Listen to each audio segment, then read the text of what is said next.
الزيت الرخيص بنسبة كبيرة هيكون مضروب وهيبوظ لك الموتور.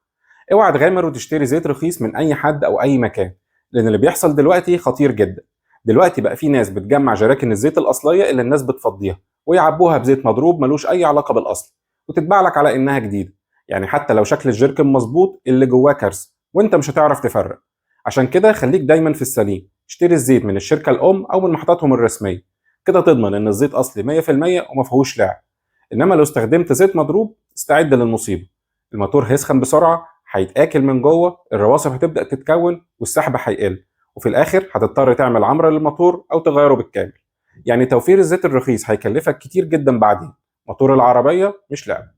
قول لي في الكومنتات بتشتري زيت عربيتك منين، خلينا نعرف الناس الصح من الغلط. ما تنساش تعمل لايك للفيديو وتشيره مع اصحابك عشان محدش يضحك عليه.